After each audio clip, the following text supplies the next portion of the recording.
को एक जानकारी के माध्यम में यूट्यूब वीडियो वगैरह से देखता हूँ, जो आज के दलित राजनीति के हालात हैं, वो कैसे और आने वाले में क्या रहेंगे? देखिए, दलित राजनीति आप देखें कि दलित राजनीति आज़ाद भारत के बाद ही शुरू हो गई। जी, बाबा साहेब डॉक्टर अम्बेडकर ने अपने जीवन काल में ही, या मैं कहूँ कि जीवन के अंतिम जो क्षण थे उस समय बाबा साहब अम्बेडकर ने आरपीआई बनाई, रिपब्लिकन पार्टी ऑफ इंडिया बनाई। बाबा साहब उसका हुँ, पूरा संविधान बना कर गए, उसका पूरा मैनिफेस्टो बना दिया, जी, लेकिन उसको लागू करने से पहले बाबा साहब का जो है परिनिर्वाण हो गया। उसके बाद 1957 में 1 साल बाद आरपीआई का गठन किया गया। तो दलित राजनीति दरअसल वहीं से शुरू हो गई।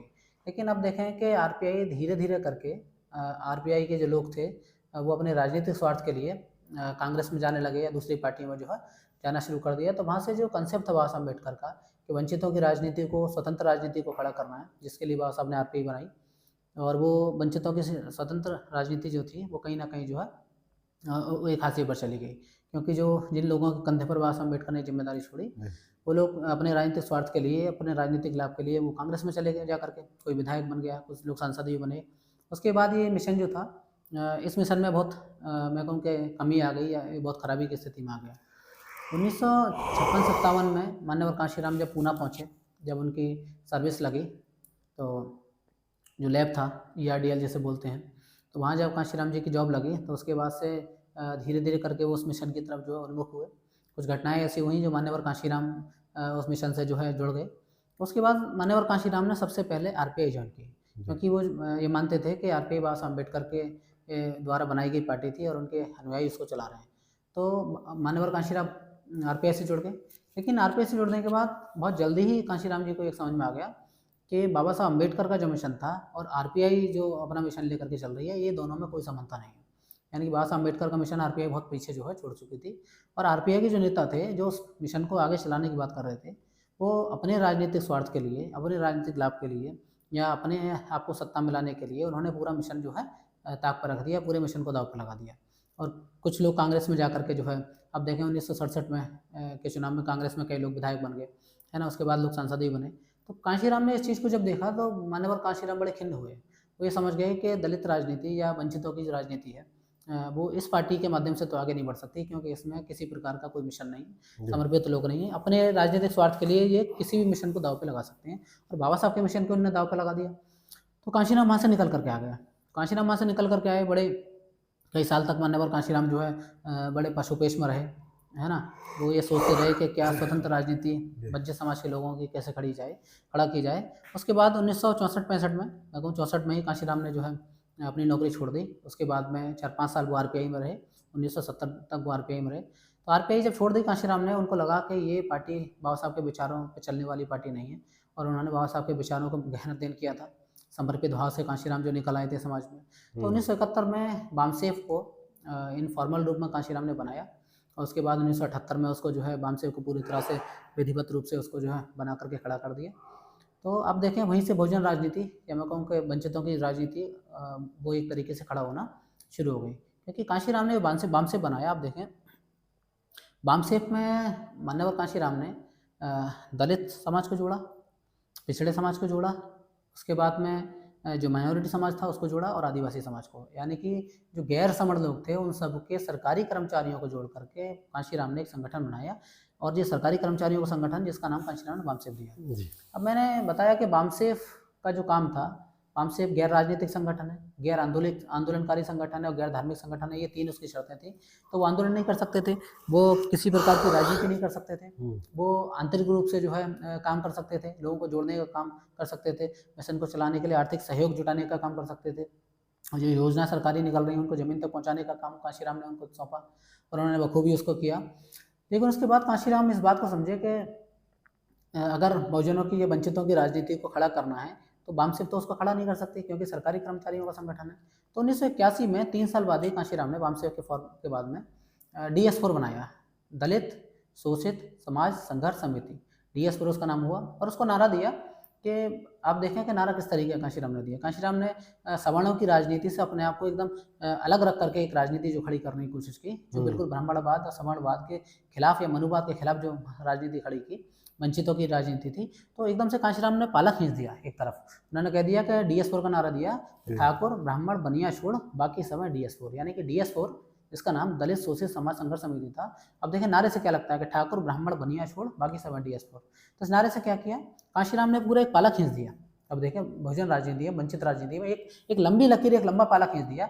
एक तरफ उन्होंने कह दिया इस नारे के माध्यम से कि बाकी सवर्ण ठाकुर बनिया और पंडित वो एक तरफ रहेंगे, यानी कि वो अलग हैं, और बाकी उसके अलावा भी जितने वंचित लोग हैं वो सब DS4 में आ जाएंगे। तो DS4 के माध्यम से बाकी सारे वंचितों को कांशीराम ने जो है अपने साथ जोड़ा। जोड़ने के बाद उस संगठन के माध्यम से मान्यवर कांशीराम ने जमीन पर आंदोलन करना शुरू कर दिया।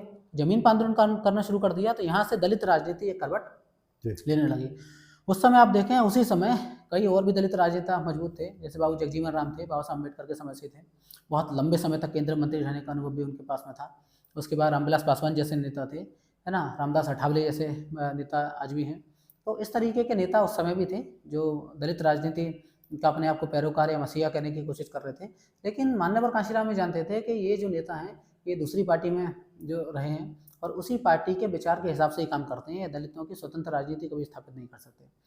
और चूंकि कांशीराम जानते थे कि जिस कांग्रेस ने बाबा साहब का लंबे समय तक शोषण करने की कोशिश की, उनको संविधान सभा में आने से पूरी तरह से रोकने की कोशिश की, बाबा साहब को चुनाव में कांग्रेस ने हरवा दिया, बाबा साहब को जबरन जो मजबूर करके उनके साथ उनका पृथक निर्वाचन जो है व्यवस्था मिली थी उसको छीन करके पुनः पैक जबरन उनसे सर्व करवाया गया। तो कांशीराम ये जानते थे कि कांग्रेस जो है, बाबा साहब ने कहा भी कि कांग्रेस किसी भी कीमत पर जो है कांग्रेस की सदस्यता नहीं लेनी है।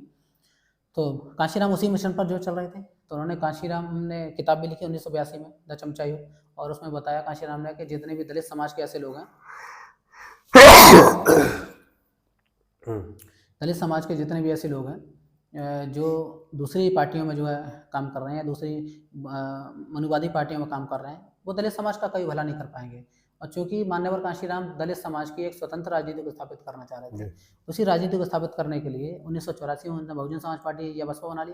अब बसपा जब बनाई तो ये पहली ऐसी पार्टी थी जो वंचितों की, शोषितों की, दलितों की, बहुजनों की एक मजबूती से पैरोकारी करने वाली, एक स्वतंत्र तौर पर जो है खड़ी होने वाली पार्टी थी, जिसमें कहा जा सकता था, क्योंकि कांशीराम ने नारा दिया कि ब्राह्मण ठाकुर बनिया छोड़ बाकी सब DS4, तो एक लंबी लकीर उन्होंने खींच दी। तो उन्होंने कहा कि जितने भी सवर्णवादी, मनुवादी हैं या ऊंची जाति के लोग हैं वो एकदम किनारे कर दिए, उनको एकदम सामने रखा मैं कहूँ। और दूसरी तरफ जितने उनको छोड़ करके जितने लोग थे, उन्होंने कहा कि इन तीनों जातियों को छोड़ करके बाकी जितने भी लोग हैं सारे वंचित हैं, शोषित हैं, और सारे वंचित और शोषितों को उन्होंने इकट्ठा कर लिया।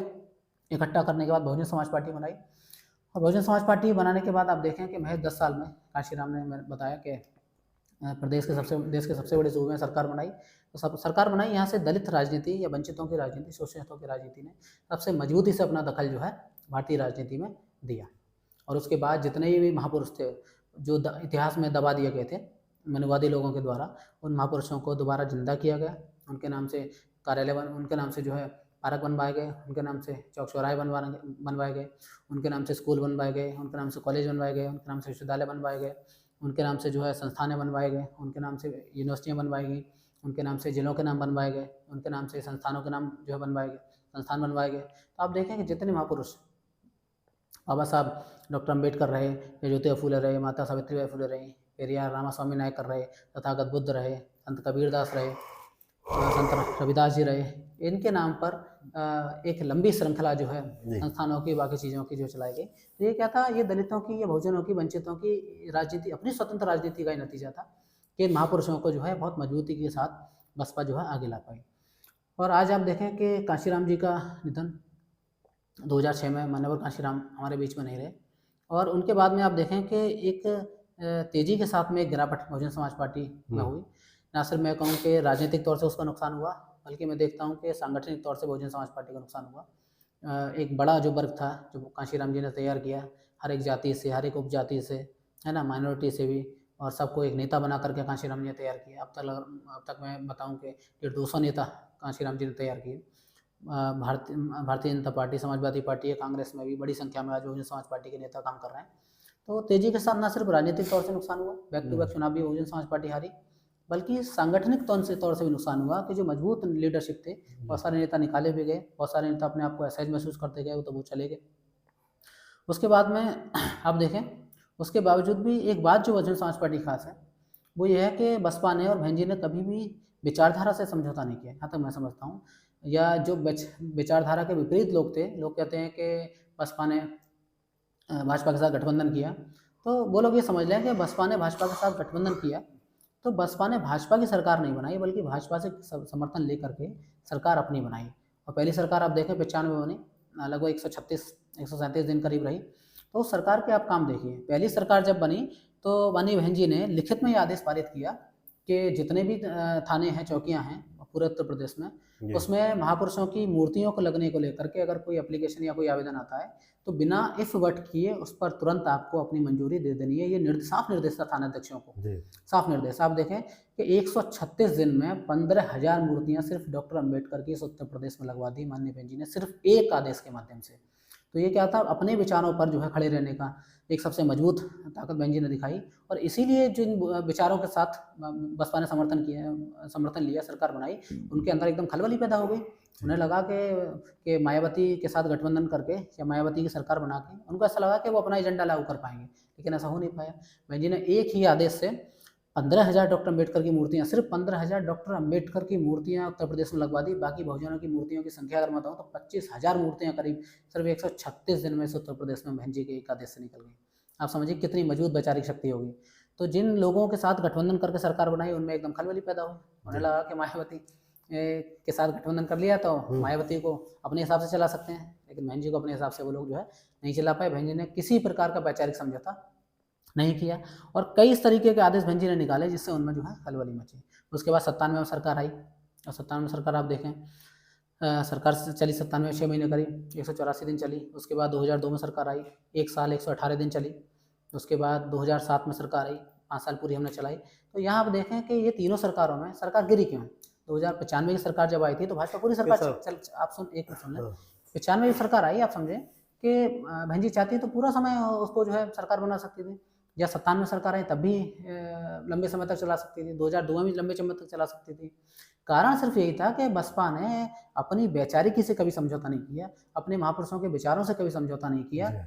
इसीलिए लोगों जो दूसरे विचार के लोग थे, अनुवादी विचार के लोग हैं, उनको ऐसा लगा कि बसपा को समर्थन देके सरकार बनाने से भी कोई फायदा उनको नहीं हुआ, इसीलिए उन्होंने समर्थन वापस ले लिया। एक घटना आपको बताऊं कि राम मंदिर आंदोलन जब ये वाला मसला चल रहा था, जब मस्जिद गिरा दी गई थी, तो उसके बाद में 2002 में बहुजन समाज पार्टी की जब सरकार बनवा दी गई भारतीय जनता पार्टी के समर्थन से, तो मथुरा की मस्जिद को गिराने के लिए या मथुरा की मस्जिद के खिलाफ एक आंदोलन करने के लिए विश्व हिंदू परिषद ने बहुजन समाज पार्टी से परमिशन मांगी।